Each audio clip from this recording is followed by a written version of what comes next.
Hello and welcome to Find Your Freedom, a podcast dedicated to helping you truly find freedom in all aspects of life.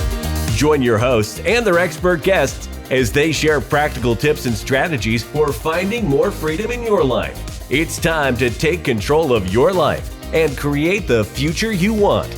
Let's find your freedom. Here are your hosts, Lenny the Boss and Omid Rad Investor.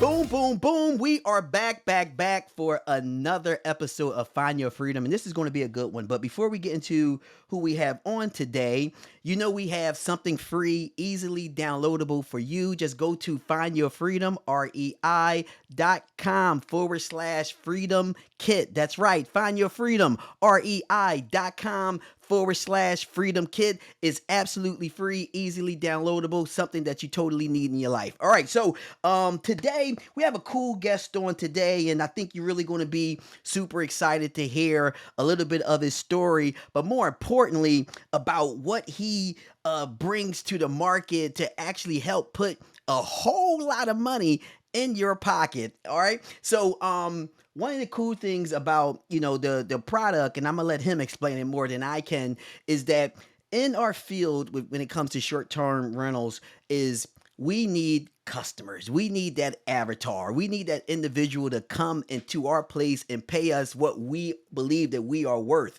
And he is the individual, or his product, I should say, helps with ensuring that you are able to do that. So without further ado, we're going to sit here and jump right into this podcast. So Arthur Colker, how are you feeling, my brother? How are you? I'm doing great. Glad to talk to you guys. Awesome. So if you can, just let the audience know just a little bit about yourself, if you don't mind.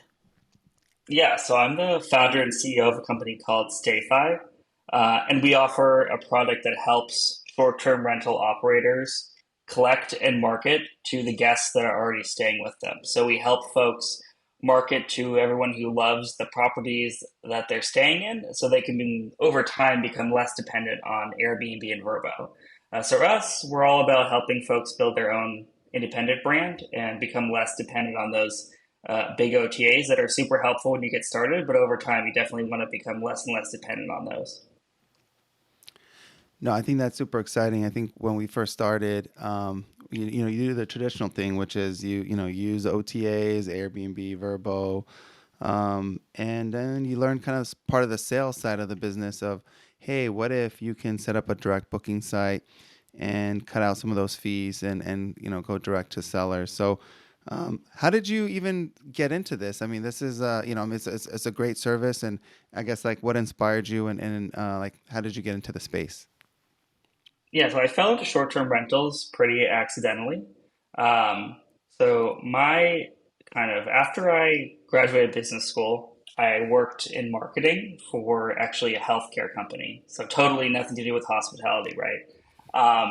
And I became slowly kind of dissatisfied with that role and started consulting on the side. So I had a bunch of clients that I did digital marketing for, essentially, and kind of thought about starting my own agency, but realized agencies are really hard to scale. The idea of working for an hourly rate as a consultant didn't really appeal to me because it's not a great end game there, or where does that lead, right? So I kind of adopted the approach of I'll become a consultant in digital marketing and work with a ton of businesses and then find a problem that I could build a software solution around. So my objective was to build a software SaaS product, software as a service, and basically just work with a ton of clients to find the right problem that I could help solve. And that's kind of how StayFi was born. So I happened to work with a short-term rental company that had over 100 listings. They had no independent brand, no direct bookings. They brought me in to help them develop an independent brand, a direct booking website, and of course, a marketing strategy. And for me as a marketer, the first place I wanted to go was, well, let's start marketing to all the guests that already know who you are and love staying with you. It's a lot harder to go out and acquire some new individual when they just trust Airbnb so much they've never heard of Heirloom, right? They're not going to just go on an Heirloom website and book a $12,000 stay with a company they don't know or trust, right? So I'm like, well, let's market to the guests that have stayed with you. And they said, oh, we actually don't have any guest emails or data because Airbnb doesn't share that with us. So that was like the problem. How I discovered it is, how do we not only collect data from the booker, but from everybody staying in a short-term rental, because in their case, they had like 10, 12, 15 people staying in these homes. So we looked at a bunch of ways to do that. The best way I thought of was the Wi-Fi, since that's a tool everyone interacts with naturally during the stay. So initially, I just wanted to buy kind of that captive portal experience you've had at like a Starbucks or a hotel, right? Or a coffee shop, airport, where you just log in with your email. Those tools didn't work in short-term rentals for a bunch of reasons, and there was no one offering the product in this space. So I kind of thought, hey, maybe this is the, product market that I can, bring a solution to into the short-term rental industry. And that's kind of how the story of StayFi was started with that one customer who already agreed to purchase the product if I developed it. That's awesome. That's awesome. That's awesome. But let's back the story up a little bit, man. Let's hear a little bit about your journey, right? Hmm. Of building this company, right? You mentioned that you was doing some things, in healthcare. You have a marketing background. Building the business. Everybody typically see the ending result of it. They see the Yeah. success, but they don't see. Yeah, we about to get into it. They don't They're all see this. all the things that it took to get there. So if you could, man, because the way you tell the story is very inspiring, right? But I know for sure it wasn't easy. So, give us some of those roadblocks that you faced that potentially made you say, hey, I'm going back to healthcare, but and what you did to say, hey, I'm going to stick in here and make this thing work. Yeah, I mean, it was a rough. Like, this was in 2019, and as we know, like 2020 wasn't the smoothest year to kind of be launching a new business. When you have no employees and aren't paying one, you're not eligible for all those lovely loans that they gave out to people that they forgave. So could not get any of those either. But yeah, so at the very beginning, I'd say I had my general approach to starting this business or to start any software business is, what is the least capital intensive way that I can build my MVP or my minimally viable product? So, like, what is the bare minimum I need to build to sell this to somebody and charge them money for it? And so, the actual first version of the product was a white labeled version of a captive portal tool called Datto. So, I hired this engineer on Upwork and paid him Mhm. like a grand to like help me white label this product, which I knew would never scale because I had to pay them like 80% of my revenue because they had like a licensing fee, and that company doesn't exist anymore. It was called Open Mesh back then. So I kind of like band-aid together like a white labeled thing, and then like connected it to a Mailchimp account, and like you had to Mm. build the captive portal by hand, like coding it in HTML and like Wow. doing it all. Basically, like it was like the least that you could spend money developing to get the thing to do the most basic uh, kind of objective, which was to capture an email, authorize this device on the network, and send the data to Mailchimp, right? And that's all that it did. And so I probably spent like $2,000 to build that with one part-time developer using kind of like a white labeled solution, and that was Now, the Arthur, base product. Yeah. just to be clear, you're still working healthcare at this time. Is I'm that working correct? full time. I have a full time Okay. job. Okay. Yeah, right. So, Go ahead. and so I actually flew down to New Orleans where they had these homes, and I went to like the first one and installed it myself. And I hired like a developer in New Orleans so he could like come and do it with me because I knew nothing about Wi-Fi, IT. I don't have a computer engineering background, although I worked in technology companies, so I work with software engineers, but obviously don't have a software engineering background myself. So it was kind of like jerry rigging together the most basic thing that I could, charge Heirloom $8 a month per home. And that was like the first version of the product.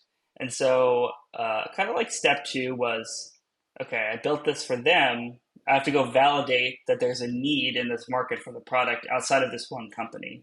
And that's the hardest thing is to go from one customer to customers 2 through 10. Mm. Because I built it with the owners of Heirloom, and they trusted me because they hired me as a consultant, right? And I knew them from business school, one of their founders. But finding customer two is the hardest thing. I'd say, in building a software company. And that was like a lot of cold outreach on like LinkedIn. I knew nothing about Verma, short-term rental world. So I just started reaching out to people that I found were short-term rental operators and being like, hey, I have this new product that solves this issue that I know you probably have. Are you interested in it? Right. And so it just took a lot of cold outreach and Wow. emailing folks to find, the next few early adopters who were willing to kind of, they probably liked me more than they cared about the product in a way, right? Because they probably just thought it's a cool potential idea, but they definitely understood that it was a super early stage thing that wasn't tried and tested at that point. So, I mean, that is like super inspiring, kind of like what Lenny said. So, starting a business is not easy. Then you stack that you're working a W-2 job, and then it's not necessarily your specialty. So you're hiring out people to kind of like supplement like areas where maybe could help you with like creating this business. So and then there's a sales piece of it. So now you've got the proof of concept, it works, and then trying to scale. So walk us through that whole process, because I mean, I think for anybody even just trying to start a business, I think the scaling piece is always kind of the challenging part, or like the sales funnel, or kind of building out the business from the initial concept. So walk us through kind of like even some of the struggles as we kind of go along this story as we're developing this product. Yeah, I mean, I haven't really thought about this period in a long time, maybe on purpose. Yeah. I think it was very slow. This is what I remember because I know that for the first customer, I went to Boston, Savannah, and New Orleans, and I installed it myself. Going to use these devices from Open Mesh. I honestly don't remember who the second customer was. I think it might have been this guy named Derek from Seattle, who company doesn't exist anymore, or he moved to Kauai and started a new business, a new short-term rental business. I think that's the second customer. And to be honest, I have no recollection of where I found this person. Mm. I do remember that in the first year, I went to two conferences. So that was kind of my other testing the waters activity. Is I went to Florida VRMA in Orlando, and I went to actually Verma International, and maybe even uh, Escapia's conference, which doesn't exist anymore. Um, I think that was kind of my other approach was like, I'll go to these conferences and I'll meet a bunch of short-term rental operators there. And I think that's probably where I found like, customers 5 through 10, definitely. Hmm. And at that point, I came to those conferences. I bought a booth, which was probably not the smartest financial decision. I got a logo, you know, and I talked to people, and some people thought we had 10 employees, and some people, I just presented myself as an established company. I don't really love the phrase fake it till you make it, but I was definitely faking it till I make it in those instances. And so I just kind of presented myself as an established new business. And clearly, people bought into the vision and the idea, which, there was a definite recognition. Even if people didn't want to use us then, I think every short-term rental operator I spoke to that's kind of a more established property manager understood the value of collecting data and growing their direct booking business. So that super resonated with everybody I spoke to, which kind of gave me the encouragement to pursue this. And so what ended up happening is I quit my full-time job, but I kept consulting clients because I still needed to make an income because I wasn't making any money from StayFi because all of the little revenue I had went back into the business. So I still worked like 20 to 30 hours a week consulting for other businesses on an hourly rate while running StayFi on the side. So then I became kind of like 50-50 on running StayFi and still having outside, jobs to keep the, roof over my head. Gotcha. This story is getting even better. Now, I'm happy that you shared that you got out, right? You say, hey, I have to get out. I have to go to these conferences. I have to find my customers. And I think that's going to be probably a normal thing that people, regular folks, that's going to think that they can do. And I think the second thing they're going to do is what you did, which is, hey, I'm going to buy a booth. But you mentioned buying a booth probably wasn't the smartest idea. That I'm like, for me, I love my listeners, but for me, why you say buying a booth wasn't the best, I guess, thing Maybe for it you at the was. time? Maybe that's just my thinking now. But maybe it was the best decision because I'm glad you're pushing me there a little bit. Um, Yeah, I'd say it's actually, I see the reverse problem so much, especially from people who raise venture capital dollars, is they actually wait to go to market until they have a product that they're super confident with.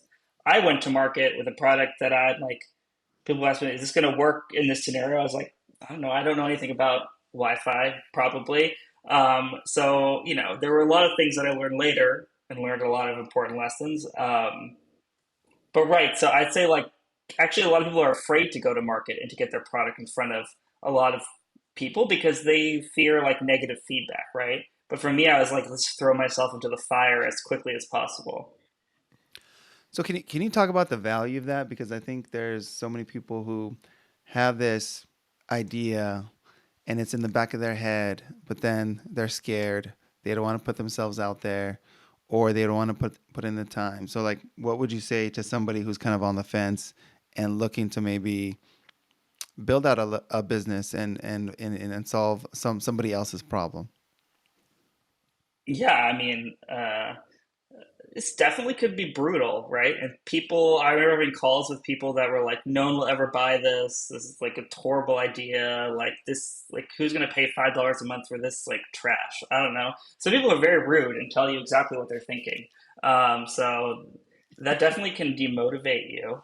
Um, but I found also, I remember at the first conference, I actually met the person who would become our head of sales for a while. This woman named Talia, and so I kind of met a lot of people that resonated with the idea, who have become really important mentors or just now have played a really important part in growing the business. And I think that's the other thing to recognize, that in this industry, as opposed to many others that are not ginormous, like the short term rental industry, especially people that go to conferences, like all the vendors know each other, all the people that work for them know each other. It's pretty incestuous, especially on the software side.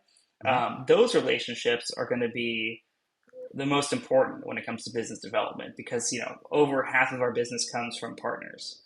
So kind of understanding that it's not just about developing and testing your idea with customers. There's going to be a lot of other interesting players that are going to resurface again and again as you keep building the business, that come from not necessarily competitors, but from other companies that are serving the same customer base because they've gone through all those same painful learnings.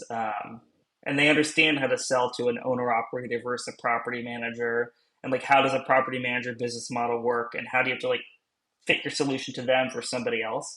So all of that's going to come from people that have been doing this for a while, and you don't need to reinvent the wheel, right? So uh, PMS, door lock automation, pricing companies, all of them have been selling to this market for a while, and they have a lot of learnings that you can gather from those conferences as well, even if they don't end up having the greatest property manager attendance, which does happen sometimes. Gotcha. So from relating to people, now you're once again you're building this company, you're consulting with other individuals to bring in some revenue to keep a roof over your head, food in your mouth. Are you married? Do you have kids? Like, you know, or is just, it's important to know because, some listeners we have are individuals that's out here and they don't have any kids, right? They're not married, but they still don't have that, some of the things that you mentioned to do. So I'm happy that you mentioned it. Then some people do have kids. So I guess can you tell us a little background on that? Well, having just spent 2 weeks with my niece and nephew and my brother, who are one in who are like one in 2 and 4, I think.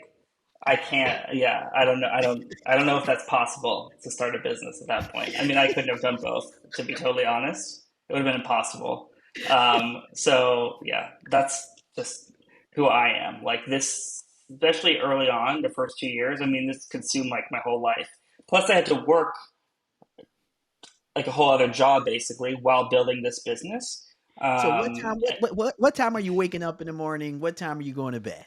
well, the thing is, like, even as this started to grow, like I hear a little more, like it started to grow. I hired, like, my first hire was full, like a part time, then full time, our CTO Adam, right? Which is like basically all the money went to him that we were generating. But like part of StayFi was like shipping equipment because we also sell this Wi-Fi hardware, which eventually transitioned to another company called Ubiquity Unify. And so I would like sell and do customer service all week. So like anytime someone had an issue, they would call or text me.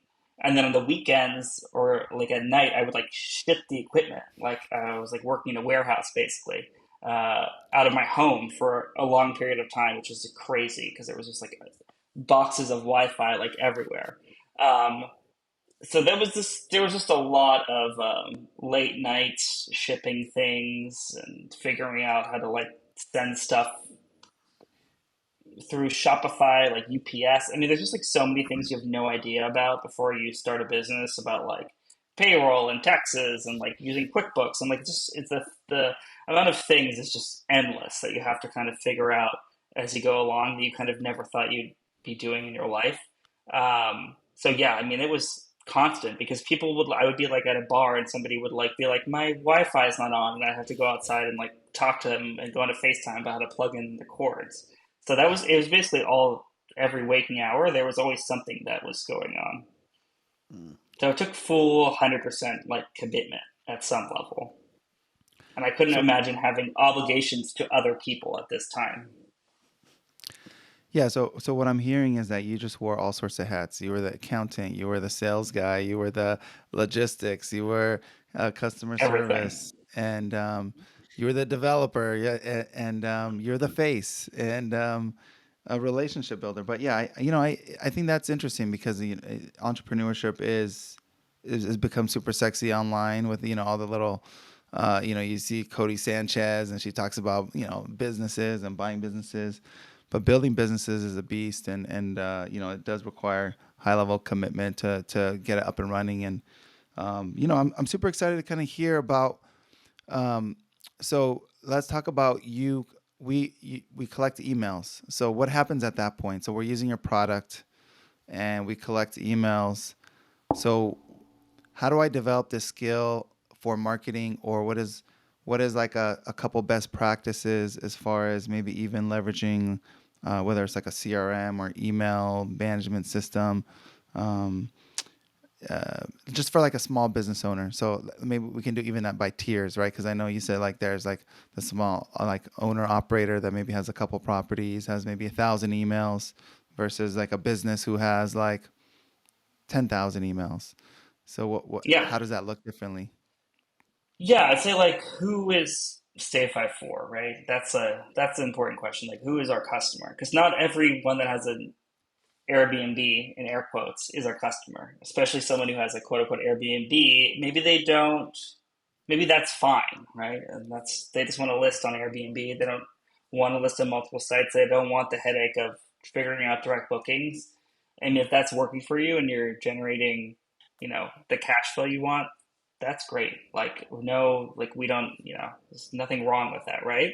I'd say StayFi is for someone who operates short-term rentals, whose desire is to build a real business centered around their own brand uh, that I'd say is more resilient in the long term. Because the reality is like when you just list on one platform, whether it be Airbnb or Vrbo, do you really own or have your own business, right? Because you're completely dependent on this third party for demand, and they have the ultimate decision of how you're listed, where you rank in their algorithm, how they penalize you. They could change that all next week, right? And they could get rid of this. They're always changing, like the super host and then the top X percent. Like every month, you read about how they're kind of changing things. So at the end of the day, they're there for their shareholders. That's who their most important constituency is, right? And then guests, and then probably operators are like third on that list, maybe, right? In terms of who they care about. Um, which is great. It's cool. We know that. They know that. It's fine. Um, right. So I mean, like, that's just the risk of it. And if you're fine and you have your like, Mhm. your detached unit and you're renting it there and it makes money, that's great. Cool. Um, if you want to build, a multi-property business, or you have one kind of very like unique or interesting home where you want to develop your own brand and your own loyal customer base so you can become more profitable over time and become more resilient to ups and downs in overall demand, right? Because if there's a bunch more listings on Airbnb or demand goes down, you suffer, right? But if you develop your own proprietary list of guests, then you have an extra lever that you can pull to juice demand when you need it, or an audience you can go back to that loyally books your property again and again, right? So like if that seems like the direction you want to go in, the first thing is develop like your own identity and develop hopefully your own website. So that's step number one. And most property management software makes it easy to do that. Whether you have Hospitable, Guesty, Lodgify, OwnerRes, HostAway, Hostfully, Uplisting, many options out there, Streamline, Track, etc. They all have a decent direct booking website that comes as part of their platform. And then you can also more easily distribute to Airbnb, Vrbo, Booking, and then a bunch of other, maybe less important channels, but they might become important or they can help you diversify demand. That's number one, is distribute everywhere you can and build your own website. Then once you've done that, it's kind of like, how do I get bookers on my own website or who are just emailing me naturally saying like, hey, I want to book another trip and stay at you again and avoid hopefully some Airbnb extra fees. So within StayFi, we do, the first thing is helps you capture the data, not just from the booker, but everyone staying there. So obviously, if your properties are larger and have more guests, the value of the data capture increases, because if you have 15 adults staying with you, that's 15 emails a stay versus 8 versus 5. All can be valuable, but there's just obviously relative levels there. And then within StayFi, we have an email marketing tool, a text marketing tool, and we soon are going to have some new upselling features that are pretty awesome that we can talk about as well. And so we have all the things you need to remarket to guests. And we have a lot of tutorials around how to get started. So for instance, we recommend everyone set up an automation in our email marketing tool called a Wi-Fi welcome email. It's a pretty simple idea. Someone logs into the email, we trigger an email for you that welcomes them to your property and helps you set up that brand differentiation between who you are and what you do versus that Airbnb or whoever is just a booking platform. And of course, you can provide recommendations about what to do while you're staying there to provide more value. And then, of course, explain how if they email you back or go to your website, they can book the same property or refer someone else, of course, as well as a big one. They can book the same property for a little less versus going through a third party like Airbnb or Vrbo.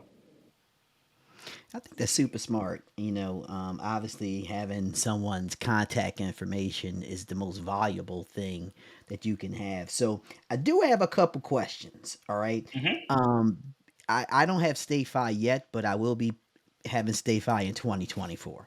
Now, you said everyone that's staying, which are adults and kids, right, will be captured. So I'm walking through, because I went to a buddy house, right? I went to a friend's house, and my son is 11. The first thing he asked for outside of saying hi to everybody is, who got the Wi-Fi, right? So Mm-hmm. so with these iPhones, right?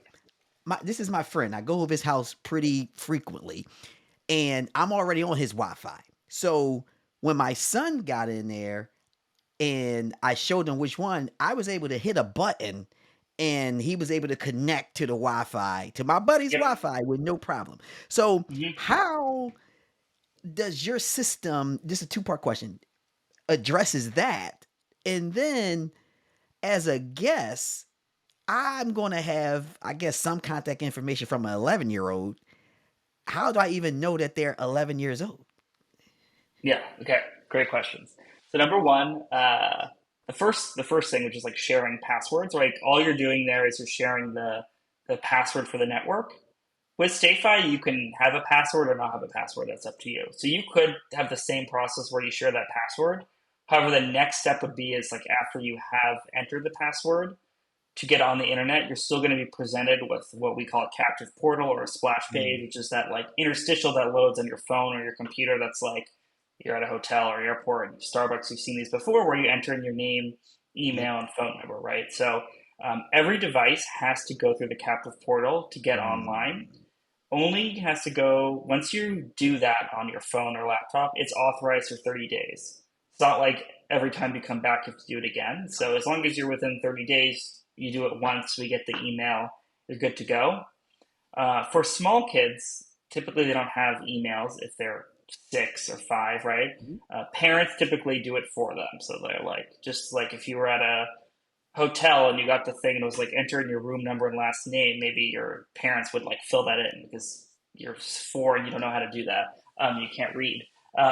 Then for older kids, there is like an age kind of you can ask for birth date or over 18.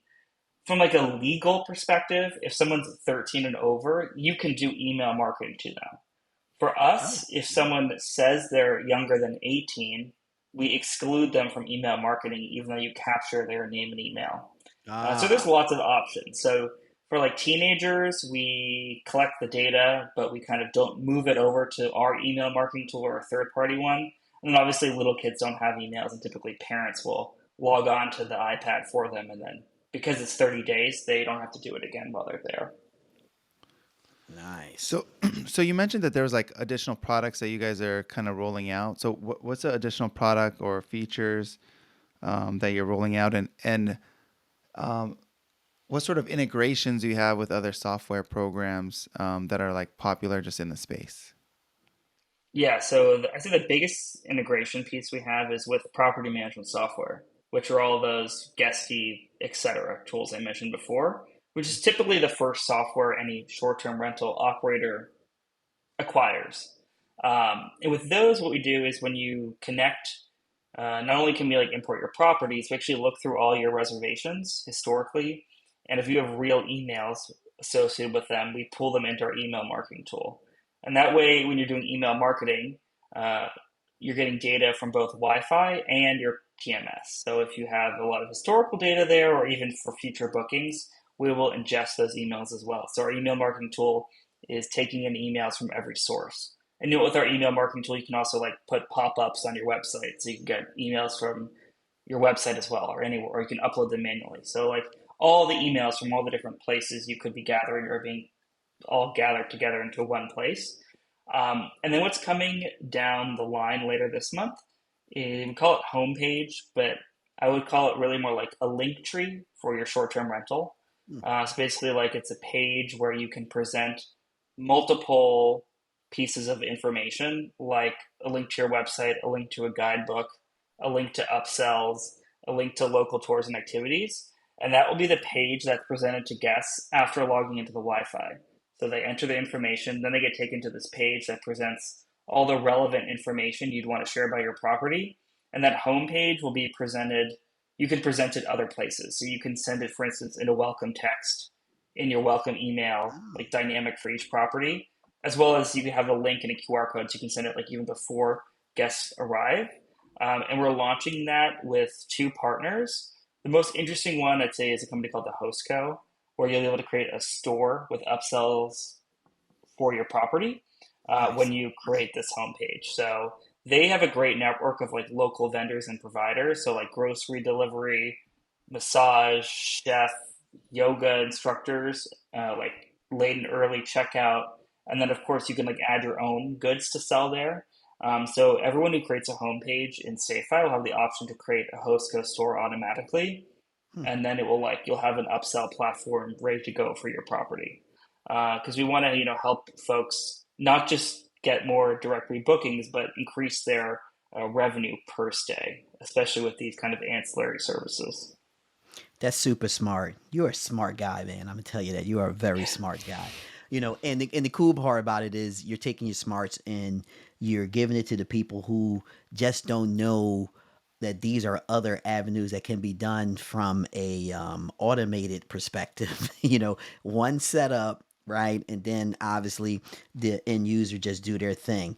But I have a question. My mind kind of going here. So currently, right now, the way that the system is set up is that we're getting all of our leads through the Airbnbs and the VBROs, right? And for that lead, we're paying Airbnb, right? Then we gonna come in, we're gonna use StayFi to capture that lead. Now, do you have some type of lead generation system? Because I can get these leads. I can use your email templates and your automated autoresponder to email the guests that previously stayed. But what about new people that stay and get their leads? Do you have like some type of lead generation system so I can constantly boot Airbnb out of the mix totally? I wish it was that easy, but for now, for today, we're really just about cultivating, a loyal audience that has experienced your rentals or can Ah, refer other people to as well. I would say that's where we're focused, and I would, if I look at our customers, like we have customers that are 80 or 90% direct bookings. I'd wow. say the one thing that they all share in common is they've been operating for over 20 years, and Mm, almost all of their bookings come from repeat stays. okay. So I'd say it's kind of like what if you think long term about like exiting OTA dependence completely, um, that's where we see people have the most success. Then obviously there's people that spend a lot of money to acquire guests outside of OTAs, which would mainly be like search marketing, right? Like Google search. But that's really only successful for folks that are very large property managers because that can be very expensive. And by Mhm. then what you're paying per reservation is very similar to what you're paying Airbnb, like 10 or 15% of the reservation amount. But when I look at like we have a customer called Cottage Stays in Ontario, Canada, where it's, Oh yeah, I'm familiar with own him. only it's like summer stays, Mhm. like it's mostly activities in the summer. They're 100% booked direct just because they have a large audience of people that come and stay there every year, and they use StayFi. So now their email list has grown exponentially faster, and those people will book up most of the inventory in advance. And so that's kind of like building the audience over time pays huge dividends because in several years you can radically decrease the amount of you're depending on OTAs, but that's still very like location dependent, right? So obviously some locations are much more prone to repeat year over year stays or multiple stays in one season, especially vacation destinations. So like Hawaii ski destinations. If you see a lot of or like beach destinations in North Carolina or the Gulf Coast or Mhm. Orlando, people go to Disney World every year. And the urban markets can be a little more challenging because people may go to like Nashville for like a bachelor party, but they don't not going there on a regular basis. Right. So some destinations are harder than others for repeat travel, or maybe the guest that repeats travel is just doing is more like a business traveler, and so maybe if your listings are more attuned to that type of guest, that's like the remote worker who wants to come to a certain destination or a few times, maybe you'll have more success. So that's again kind of like StayFi works really well when you know like who is your customer. Is this a customer that's going to come here multiple times, whether that's multiple times a year or every year? And that's where we're going to find the best fit. And I often tell people to go look at their booking history. So if they can tell that they have the same person booking them multiple times in Airbnb or Vrbo, that's the guest that we know we can definitely transition off those platforms and to book directly with you for their future stays. Nice. No, I think that's super helpful, and I think that allows maybe operators to kind of assess, is it a good fit? And to me, it's if you're in the business long term, it makes sense. Like it's a no brainer. This is something you have to do. One, build a brand. Two, kind of create some marketing and collect information from your guests, because long term, if somebody really enjoys your place, they're going to want to come back, or they're going to refer you, their friends, their family, to come back. And might as well, build out that like customer base now versus later. So I think with our listings, we waited, I think, like 2 years before we started leveraging StayFi. And so I think the one piece is, I think we got to be better at using kind of some of the automation tools that are available to kind of email like past guests. So what would you say, like, as a like somebody like me, I've got the emails, and what do you suggest, like, for me to better utilize kind of the data that I've collected? Yeah, I would make a Wi-Fi welcome email series that emails them when they log on to the Wi-Fi. Then I would email them in 10 days, asking them, how's your stay? Here's like my information, you book again. And then I would email them, I would set up an email every 30 days for like a year, featuring different things about your destination. That's like the lowest touch. Like I will spend a few hours creating 12, 14 emails, and then I'm done. Unless if I want to send people like seasonal offers, or I know that like the Super Bowl is happening in my city, or we're having like Taylor Swift is coming in 3 months. I don't know, whatever it is, right? Or like certain music events, festivals, kind of like what are the things that are like so timely or deals for certain seasons that I know I want to send a one-off newsletter versus, if it's just generic content about why come back to this destination or homes that we feature, you can set up those as an automation far in advance, right? And that way, everyone's on a drip, so that if you don't have time to make an email 1 month, it's not a big deal because everyone's getting at least one piece of content, right? And that's the most important thing. It's like developing a list and then having it get stale where you don't email people for 3-6 months. That's the biggest mistake, because then by the time you do, they forget who you are and why you have their email. The other piece that I'll just mention that's like unrelated to guests is one of the biggest advantages of StayFi for property managers is homeowner acquisition. So I know for a lot of our customers, StayFi is one of like the differentiators they use when they pitch themselves to potential owners, because owners, if you educate owners, they realize direct bookings are way more profitable for them. So like when you get a direct booking for a property managed home, like most of the benefits actually go to the owner, and then some benefits go to the property manager. So explaining and articulating to owners how we'll drive you more repeat bookings of safe, trusted guests who like have stayed with us before and aren't going to destroy your properties. And then we do like occupancy alerting and some other benefits there. So owner acquisition piece is key, because a lot of times people are just competing on price, which is not the situation you want to be in, right? You want to be providing like a high quality, reliable service that's going to give your owners like a fantastic ROI on their properties, and bringing like a unique full set of technology, like your tech stack, can be a really important way to differentiate yourself to potential owners over your like other local competitors or national like Vacasa-esque competitors. Yeah, it's pretty good. So, obviously, it's, in my opinion, a no-brainer to sit there and have your StayFi within, your short-term rental. So, what's pricing like for your application? Yeah, great question. So kind of like there's two pieces. One is you purchase the hardware, which is called an access point. And we sell Ubiquiti Unify access points. And if you have these, which they do in some like places where internet's been professionally installed, we can work with existing equipment as well. You purchase the device, which can range between like $140 and $200. We have like 3 different models depending on the size of the home. And then there's a subscription.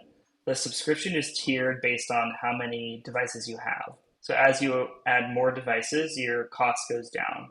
So it starts at $15 a month, which is one. And then, by the time you have like 100, it's, $4 or $5 a month per device. So it kind of goes down as you add more. Included in the one device is a email marketing tool, which is free up to 200 contacts. So now you get a free email marketing tool that's very comparable to a MailChimp or Constant Contact, has all those same features, is now bundled into that price. So there's no like extra cost to get started with email marketing, even if you have a small audience, or to get those automations up and running, which are super important. So, real quick, what if you have your own autoresponder? Do you integrate with that autoresponder as well? Let's just say Yes, if you I have MailChimp. Yeah, so we'll integrate with MailChimp too. So if Okay. whatever third-party email tool you have, we have like 15 that are direct, like the big ones, MailChimp, Active Campaign, Constant Contact, Campaign Monitor. And then we also have a Zapier one if you have like a more rare one, I don't know how to put it, a less commonly used email marketing tool. I definitely say like when the lists get bigger, our email marketing tool is more competitively priced than MailChimp and has all of the same features you would want with the additional one being of the PMS integration, which MailChimp is. If your PMS has an integration with MailChimp, it might have it, but most don't, where we'll go through your bookings and any real email address we will suck in, and we will filter out all the fake proxy emails from the Wow, OTA. that's nice. All right. So what does find your freedom mean to you? Well, this I thought about this and actually have a funny story. I don't know if it's kind of like a touching and a funny story. So my grandfather was an entrepreneur who started like a lens company, like optical lenses, way back in the day. And then he and my grandmother, on their 50th wedding anniversary, wrote biographies of each other.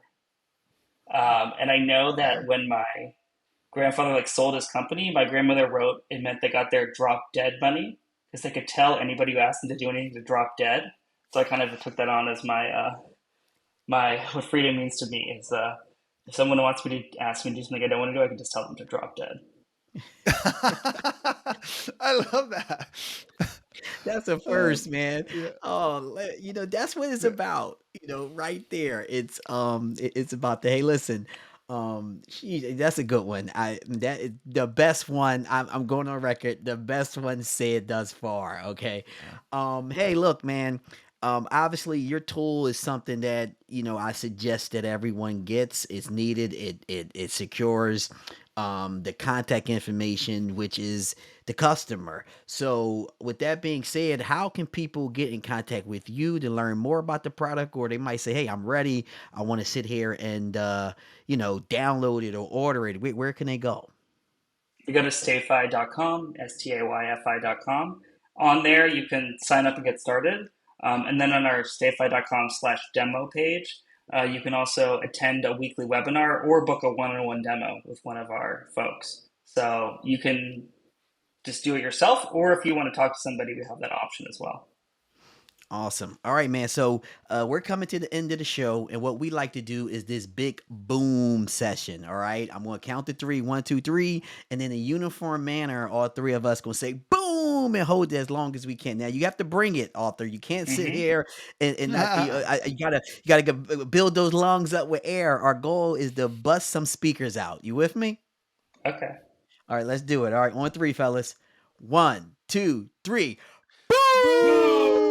Boom! Awesome, awesome, awesome. Listen, check this out. We just had a awesome episode with Arthur here, and he's the CEO and founder of StayFi. The number one thing that you need is customers, okay?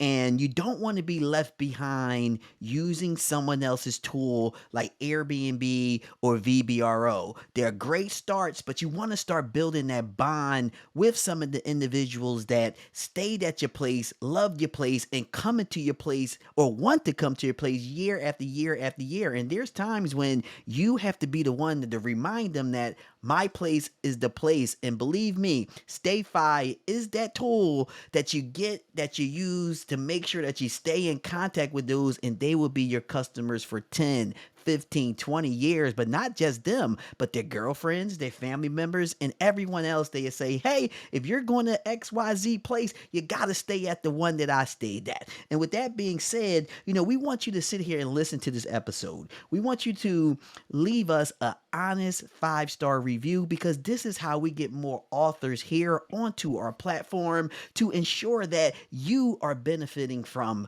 StayFi, to money in your pocket, to value, to understanding the things that you need to do to build your own business. And we need you to share our episode. All right, share this with your mother, your brother, your sister, your cousin, your aunt, your uncle. Share it with all your coworkers, the ones that you like and the ones that you don't like. Until the next episode of Find Your Freedom, we talk to you soon. Peace. Peace.